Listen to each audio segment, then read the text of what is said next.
তো ভিউয়ার্স, আসসালামু আলাইকুম। দেশ এবং দেশের বাইরে থেকে যেখান থেকে আমার এই ভিডিওটি দেখছেন সবাইকে জানাই প্রীতি এবং শুভেচ্ছা। দর্শক, প্রতিবারের ন্যায় কিন্তু এবারও চলে আসছি রাজবাড়ী জেলার পাংশা থানায়। পাংশা এসে আমরা কিন্তু দেখতে পাচ্ছি একটা মেসার্স হোসেন ইঞ্জিনিয়ারিং ওয়ার্কশপে চলে আসছি। এখানে আসার কারণ, আমাদের দেশের অধিকাংশ মানুষ 80% মানুষ কিন্তু কৃষি নির্ভরশীল। তার মধ্যে সবচেয়ে উল্লেখযোগ্য কিন্তু পেঁয়াজ চাষে কিন্তু আমরা অনেকটা এগিয়ে গেছি। বিশ্বের মধ্যে কিন্তু আমরা 2-3 নম্বরে আছি পেঁয়াজ চাষে। এবং আমরা বাংলাদেশের যে পেঁয়াজ উৎপাদন করি সেটা দিয়েই কিন্তু আমরা সারা বছর চলি। তো আমরা পেঁয়াজ সংরক্ষণের বিষয় নিয়ে যে সবচেয়ে কষ্টদায়ক বিষয়গুলো ছিল কৃষকের, যে প্রতি বছরই পেঁয়াজ 1 মাস 2 মাস রাখার পরে পেঁয়াজগুলো কিন্তু পচন ধরে যেত। পেঁয়াজগুলো পচন ধরার কারণে কৃষক শেষ পর্যায়ে আসে পেঁয়াজ পচার কারণে তাদের অনেক লোকসান যেত, তাদের লাভটা হতো না এবং দামটা পাইতো না। কারণ পেঁয়াজের দাম প্রতি বছরই কিন্তু লাস্টের দিকে একটু বৃদ্ধি পায়। তো এরই পরিপ্রেক্ষিতে কিন্তু এখন উন্নত দেশ, উন্নত মেশিন সব কিছুই কিন্তু দেশে চলে আসছে। আমরা পাংশা এসে দেখতে পারলাম যে পেঁয়াজ সংরক্ষণের মেশিনগুলো, যেগুলোকে বলা হয় ইয়ার ফ্লো, ভাই না, ইয়ার ফ্লো, যেগুলোর সুযোগ সুবিধা অনেক সুন্দর এবং কম জায়গায় অধিক পেঁয়াজ কিন্তু সংরক্ষণ করা যায়। একটা বছর জুড়ে রাখা যায়, পচবে না, একদম পেঁয়াজ ভালো থাকবে, সেরকম একটা সিস্টেম সবাই জানে। আস্তে আস্তে চলে আসছে, এখন আগামীতে আরও বেশি হবে। আমি সেরকম একটা জায়গায় আসছি। আমি দোকান মালিকের সাথে কথা বলবো এবং এর সুযোগ সুবিধা, দাম সম্পর্কে জানানোর চেষ্টা করব। আপনারা সঙ্গে থাকবেন। তো আমরা চলে আসছি কিন্তু দোকান মালিকের কাছে, হোসেন ভাইয়ের কাছে। ভাই কেমন আছেন? আলহামদুলিল্লাহ ভালো আছি। ব্যবসা বাণিজ্য ভাই কীরকম চলতেছে বর্তমান? মাশাআল্লাহ অনেক ভালো চলতেছে। এই যে কৃষকদের জন্য সুন্দর একটা জিনিস আপনারা তৈরি করতেছেন পাংশাতে, আপনার ওয়ার্কশপে, দেখে ভালো লাগলো। তো এইগুলো সম্পর্কে একটু আমাদের কৃষকদের ধারণা দেবেন। একটু যদি এইদিকে আসতেন ভালো হতো ভাই। এই যে হোসেন ভাই, যে আমরা ইয়ার ফ্লোগুলো দেখতে পারতেছি, কৃষকের পেঁয়াজ সংরক্ষণ করার, কোলেস্টেরল বলতেছে মানুষ, ভালো থাকে পেঁয়াজ, এগুলোর বৈশিষ্ট্য কী? আমরা দামটা পরে জানবো। বৈশিষ্ট্য কী, কীভাবে একজন কৃষক নিয়ে সেট করবে, ঘরটা কীরকম লাগবে, একটু যদি কৃষকের আপনি বুঝাই দিতেন আমার ভিডিওর মাধ্যমে ভালো হতো ভাই। আচ্ছা, আসলে তো এইভাবে বুঝাইলে মুখে বললে তো হবে না। একটু ওই ইয়ার ফ্লোটা ধরেন, একটু দেখান কীরকম। যদি মাঠে যাইতেন, মানে কৃষক যেরকম রাখছে, জি, বাস্তবে যদি ওইটা দেখেন তাহলে বুঝাইতে সহজ হতো। জি জি তবুও আমি বুঝাই দিচ্ছি। জি। আমার এই মেশিনটা আছে হলো 7 ফুট। আচ্ছা, 7 ফুট উচ্চতায়। জি। উচ্চতা আছে 7 ফুট। জি। আমার এই মাসালটা ফ্লোর থেকে 7 ইঞ্চি। আচ্ছা। ফ্লোর থেকে 7 ইঞ্চি উপরে একটা মাসাল হবে। জি।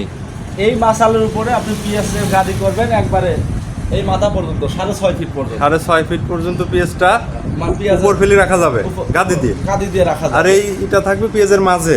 এটা থাকবে পেঁয়াজের মাঝে। সেই ঘরটা কিরকম হবে? এই ঘরটা হবে 10 feet by 10 feet. 10 feet square, 10 feet by 10 আচ্ছা। ফিট অথবা 12 ফিট বাই 12 ফিট। আচ্ছা। এর মধ্যে 300 মণ পর্যন্ত পেঁয়াজ সংরক্ষণ করা যাবে। 300 মণ ভাই? 300 মণ। সর্বনাশ, কৃষকদের আসলে সুসংবাদ। আমরা এই পেঁয়াজটা 11 মাস পর্যন্ত পরীক্ষা করে দেখছি। আচ্ছা আচ্ছা। সেখানে আমরা গ্যারান্টি দিচ্ছি 9 মাস। 9 মাস। 9 মাসের একটা কৃষকের ভাই, হোসেন ভাই, যদি 6 মাস 7 মাসও ভালো থাকে এনাফ। সেখানে আমরা 10 মাস পাচ্ছি, 10 মাস বা একটা বছরে 11 মাসও পাচ্ছি, এবং 300 মণ। সবচেয়ে খুশির খবর যে 300 মণ কিন্তু একজন কৃষক 5 থেকে 6 পাখি জমি চাষ করে 300 মণ পেঁয়াজ পায়। বেশিরভাগ কৃষকই কিন্তু 5-7 পাখি জমি চাষ করে। তো তার জায়গা লাগে কিন্তু প্রচুর। 300 মণ পেঁয়াজ রাখতে কিন্তু আপনার সেই লম্বায় 50 হাত, চওড়ায় 20 হাত একটা ঘর লাগবে। তারপরেও আটবে না, তারপরে পচে যায়। ঠিক আছে, বলেন আমাদের কৃষকের কি কি সুবিধা পাবে এইগুলোর থেকে? এই মেশিনটার সুবিধা, জায়গা তো আপনার সাশ্রয় হইলই। আচ্ছা। সেই সঙ্গে যদি 2-1টা পেঁয়াজ পচেও যায়, জি, তো সেই 2-1টা পেঁয়াজ ওই জায়গাটা জায়গায় থাকবে। আচ্ছা আচ্ছা। মানে যে পেঁয়াজটা পচে যাবে ওইটা ওইখানে জায়গায় শুকায়, আরেকটাকে ক্ষতিগ্রস্ত করবে না। আরেকটাকে ক্ষতিগ্রস্ত করবে না। আচ্ছা, অনেক সুন্দর। আচ্ছা, এরপরে আপনার খরচের যে ব্যাপারটা, আচ্ছা, আপনার একটা সিলিং ফ্যানে যে পরিমাণ বিদ্যুৎ খরচ হয়, এর একটা মেশিনে 2টা সিলিং ফ্যানের সমতুল্য বিদ্যুৎ খরচ। বাহ, অনেক সুন্দর, অনেক সুন্দর। এর সঙ্গে আমি একটা টাইমার দিচ্ছি। যেরকম আপনার এই মেশিনটা বারবার অফ অন করাও একটা ঝামেলা। আচ্ছা সেক্ষেত্রে আমি একটা টাইমার লাগা দিচ্ছি, আপনার ইচ্ছা মতো টাইম আপনি ওইখানে বসায় নিতে ও আচ্ছা, কম্পিউটারের মধ্যে ও সময় মতো বন্ধ হবে, সময় মতো চালু হবে। একাই চালু হবে। আচ্ছা আচ্ছা, অনেক সুন্দর। এটাও একটা সুবিধা। আর দ্বিতীয়ত এই যে দীর্ঘমেয়াদী সে তার ইচ্ছা মতো পেঁয়াজ বিক্রি করলো, যেন পেঁয়াজের গাদি ভেঙে ফেললেও কোনো সমস্যা নেই, সমস্যা নেই। দরজা থাকবে বা একটা উঠানোর জায়গা থাকবে, আস্তে আস্তে নিয়ে এসে বেচতে পারবে।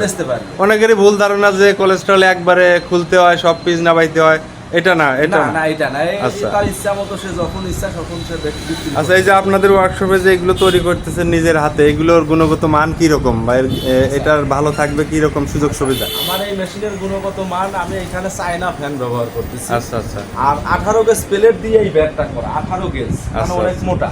জি। এই প্লেটটা কিন্তু অনেক মোটা। আচ্ছা 18 গেজ প্লেট দিয়ে যখনই ব্যান্ড করে এই মেশিনটা বানাচ্ছি, জি, এই মেশিনটা একবার সেট আপ করলে 15 বছরের মধ্যে কোনো খরচ নাই। খরচ নাই। হঠাৎ যদি কখনো মোটরে ডিস্টার্ব দেয়, সেই মোটরটা যে কোনো এক মিস্ত্রির কাছে দিলে রিপেয়ার করে দেবে। রিপেয়ার করে দেবে। আচ্ছা, অথবা যদি সে নাও পারে, আমরা ওই মোটরটা তো আমরা একটা গ্যারান্টি দিচ্ছি, জি, 3 বছরের ভিতরে কোনো সমস্যা হলে আমরা ওই মোটরটা সারে দেবেন। ছেড়ে দেবো। আচ্ছা আচ্ছা, এই একটা সুযোগ সুবিধা। আর দ্বিতীয়ত হচ্ছে হলো, এই যে মেশিনটা যখন সে বাসায় নিয়ে স্থাপন করবে, জি, 1 বছর রাখার পরে আবার এই মেশিনটা যে আবার 2-1 বছর ফেলাও রাখে, জি, জি, ও নষ্ট হওয়ার কোনো সুযোগ নাই। না, বললাম, সুযোগ 15 নাই। বছরের ভিতরে কোনো খরচ নাই। জি, জি। এটাই বড় সুবিধা। আচ্ছা, এই ঘরটা লাগবে হলো আপনার 10 ফিট বাই 10 ফিট বা 12 ফিট, এটা পাকা ঘর লাগবে না? পাকা টিন শেড ঘর হইলে হবে। টিন শেডও হবে? যদি হাফ ওয়াল হয়, জি, তাহলেও করা যাবে। তাহলেও হবে। দর্শক, টিন শেডের ঘরেও কিন্তু হবে, পাকা ঘর যে লাগবে তা না। আর এটার মাপটা আসলে কি রকম, ছোট বড় আছে কিনা? হ্যাঁ, এটার মাপটা ছোট বড় আছে। এটা হলো 14 ইঞ্চি সাইজ। এটা কি বড় সবচেয়ে? এর থেকে বড় আরেকটা, এর থেকেও বড় আছে না? এর থেকে বড় হলো এটা 16 ইঞ্চি। আচ্ছা আচ্ছা, দর্শক 16 ইঞ্চিও কিন্তু আছে, সবচেয়ে বড় সাইজ যেটা 16 ইঞ্চি। এটা হচ্ছে 16 ইঞ্চি, মানে হাইট একই কিন্তু আচ্ছা, বেড়ে। ও বেড়ে 16 ইঞ্চি বেশি, হাইট হলো 7.5 ফিট। এটা 3.5 মণ পর্যন্ত রাখা যাবে। 350 মণ পেঁয়াজ রাখা যাবে। কৃষক ভাইরা আপনারা দেখতে পাচ্ছেন অনেক সুন্দর সুন্দর এয়ার ফ্লো। ওই যে ওইগুলো বানাইছেন, ওইগুলো এখনো সেট আপ হয় নাই, না, ওইগুলো মোটরগুলো সেট আপ হয় নাই না? আচ্ছা, এখন কারখানায় আছে। জি ভাই, এখন আমাদের কৃষকরা একটু দামের কথাটা যদি বলতেন যে এগুলো কিরকম দাম পড়বে আপনার এখান থেকে? এই যদি মেশিনটা 14 ইঞ্চি সাইজ, এই আচ্ছা। মেশিনটা যদি এই মেশিনটা নেয় কেউ, জি, তাহলে 14,000 টাকাই পাবে। 14,000 টাকায় পাবে। এর সঙ্গে যদি ডিভাইসটা দেওয়া হয় তাহলে 16,000। ডিভাইস কোনটা? মানে ওই যে অটো টাইমের টাইমার যে বিষয়টা, যদি ওই টাইমারটা সবসময় কৃষকের সুইচ মুইচ দেওয়া লাগবে না, যায় ঝামেলা কম। ওইটা যদি নেয় 1-1,500 টাকা বেশি দিয়ে নিতে হবে, 2,000 টাকা বেশি। 2,000 টাকা বেশি দিয়ে নিতে হবে। আচ্ছা, অনেক সুন্দর। অবশ্যই কৃষকের দরকার, প্রতিটা কৃষকেরই দরকার বাংলাদেশে, কারণ পেঁয়াজ পচে যায়, লাস্টে বেচতে পারে না, লস। তো ভাই, আপনার এখান থেকে যদি কেউ নিতে চায়, আপনার এই দোকানের নাম সহ আপনার নাম্বার এবং ঠিকানাটা আমার দর্শকদের একটু বলে দেন সুন্দর করে। আমার নাম কিভাবে আসবে? মোহাম্মদ হোসেন আলী বিশ্বাস, দোকানের নাম মেসার্স হোসেন ইঞ্জিনিয়ারিং ওয়ার্কশপ। জি, আমার ঠিকানা রাজবাড়ী জেলা, পাংশা থানা, জি, মহিশালা বাজার, পাংশা।